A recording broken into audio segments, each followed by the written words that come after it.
existence of complex biological machines raises an obvious question.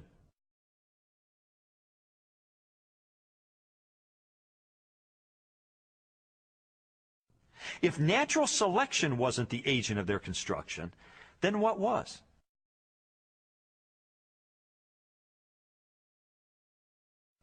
The centerpiece of my investigation was an interview with philosopher of science, Dr. Stephen Meyer.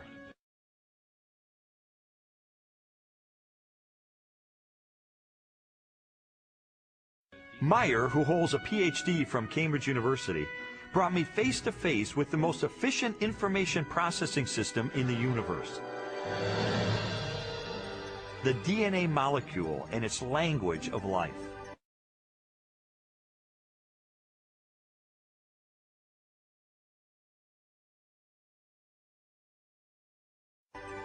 The discovery of the information-bearing properties of DNA and RNA is a fundamental challenge to all materialistic theories of the origin of life.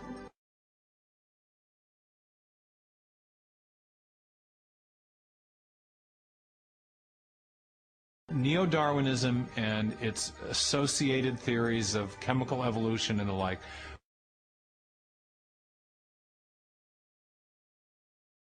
will not be able to survive the biology of the information age, the biology of the 21st century.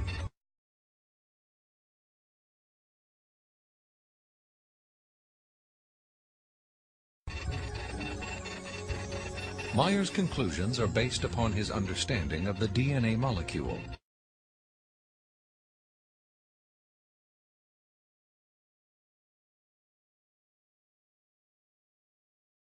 And the genetic instructions that are locked within the nucleus of living cells. In 1953, when Watson and Crick elucidated the structure of the DNA molecule, they discovered that DNA was a carrier of genetic information in the form of a 4-character digital code.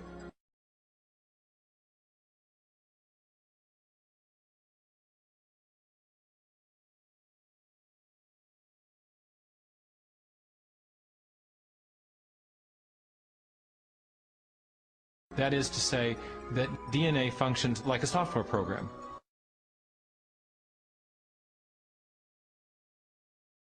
Only more complex than anyone has ever created or devised. For a biological system to run and operate, it needs genetic information to build the proteins and protein machines that cause the cells to maintain their function.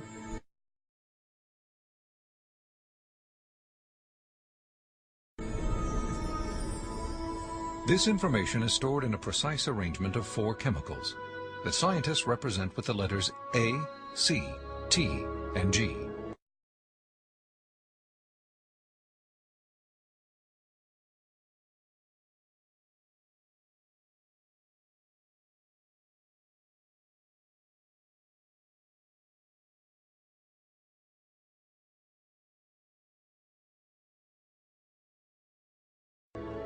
Sequences of these chemicals provide the instructions necessary to assemble complex protein molecules that in turn help form structures as diverse as eyes, legs, wings, and hearts.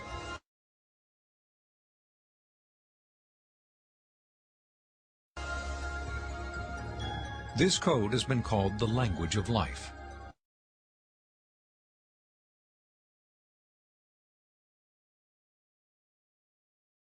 And it is the most densely packed and elaborately detailed assembly of information in the known universe.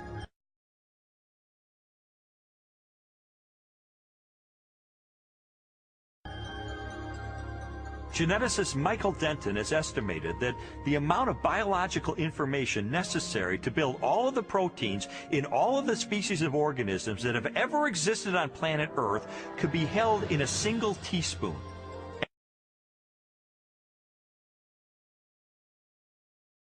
And we'd still have room left over for all of the information contained in every book ever written.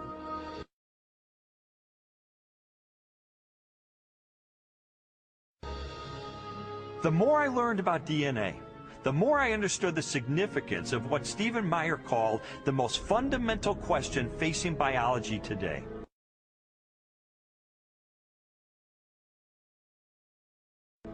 Where did the information in DNA come from? How did it arise in the first place?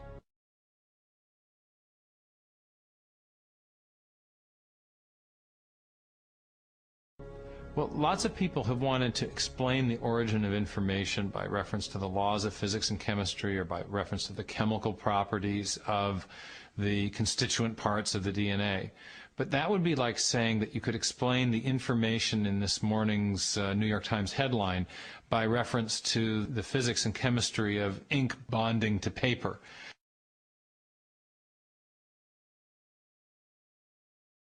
There is a chemical explanation as to why the ink sticks to the paper, but that does not explain the way the ink got arranged to convey a message that could be understood by speakers of the English language. Information requires a material medium, but it transcends the material medium.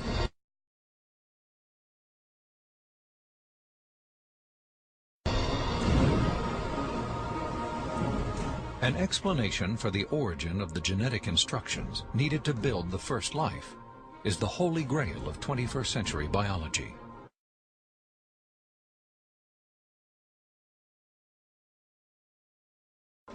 Theories proposing that this information arose through natural selection acting upon non-living molecules, or the self-organizing power of chemicals in a primordial soup, have repeatedly failed.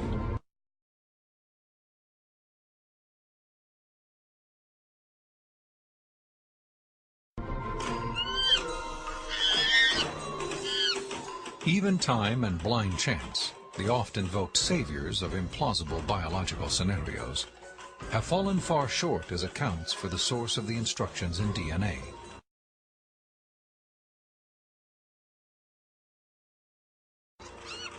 Mathematicians, for example, have calculated that a universe filled with monkeys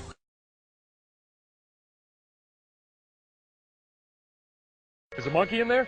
Hey, what? It's not a monkey. typing relentlessly throughout the oldest estimated age of the cosmos, would have no realistic chance of producing Shakespeare's play Hamlet.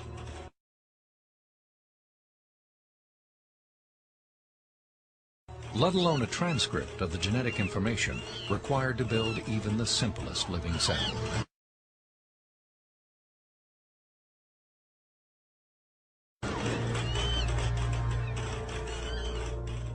Based on our uniform and repeated experience, which is the basis of all scientific reasoning about the past, there is only one known cause for the origin of information.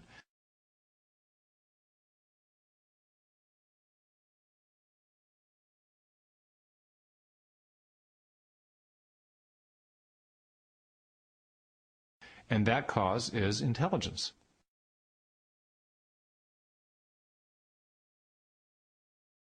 Whether we're looking at a hieroglyphic inscription, a section of text in a book, or a computer software,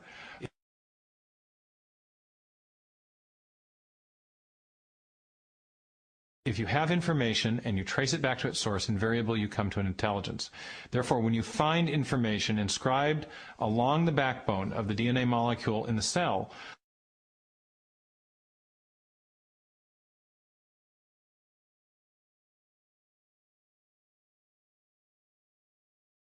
the most rational inference, based on our repeated experience, is that an intelligence of some kind played a role in the origin of that information.